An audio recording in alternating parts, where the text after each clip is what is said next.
Is Frank Ocean in his flop era? No, he's not, but fans were not thrilled after his headlining set at Coachella. The April 16 performance was less comeback and more faceplant, with Frank, 35, taking to the stage an hour after his scheduled start time. He also spent the set appearing via a giant video screen, only occasionally appearing behind it to stand before the crowd.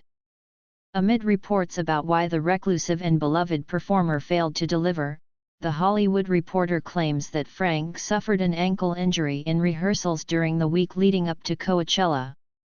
His show's production was adjusted according to doctor's advice, claims THR. The delayed start time meant that Frank's set was essentially cut in half due to Coachella having to abide by a strict midnight curfew on Sundays. After being on the stage for an hour, Frank told the crowd, "Guys, I'm being told it's curfew, so that's the end of the show. Thank you so much." H/T Rolling Stone. On top of that, Frank's performance wasn't included in YouTube's Coachella live stream, angering those at home who waited for a chance to see him perform. However, Frank had his defenders. "I was blown away by Frank Ocean's Coachella performance," Justin Bieber wrote after the backlash. "His artistry is simply unmatched, his style, his taste, his voice, his attention to detail. I was deeply moved. It made me want to keep going and get better as an artist. He continues to set the bar high and gave me a night I will never forget. Thanks, Frank." Both TMZ and Festival, an online source for festival news, lineups, rumors, and more, reported that there was supposed to be something bigger in store. TMZ also reported that Frank injured himself while doing something with bikes that were around the Empire Polo Club grounds and that the injury was so severe, doctors recommended changing the set.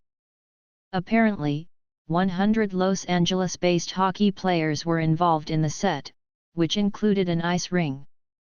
The stage production was supposed to, and did, contain an ice rink that was constructed and ready to go. Frank decided at the last minute that he no longer wanted it at all.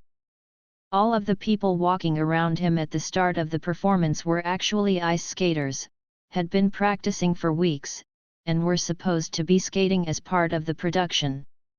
Coachella had to deconstruct the approved stage, that had been planned and signed off on for months in advance, plus melt the entire ice rink and then set it up how Frank decided today with no warning. Which is what you ended up seeing, and caused the hour-long delay. This all happened when doors had already opened for Sunday, and people were securing their spots to see him, tweeted at the Festival. If the last-minute changes weren't made, he wouldn't have performed at all, leaving the festival without a closing headliner. Frank also personally pulled the plug at the last second on the live stream, which left a very sour taste in many inside Coachella mouths. Ultimately, and I quote, "It just didn't seem like he wanted to be there but was obligated to be. Everything, including him, fell apart last minute. Don't expect to see any coverage from the festival about the set. Something that is unprecedented in the history of Coachella. The relationship is not in a good place right now."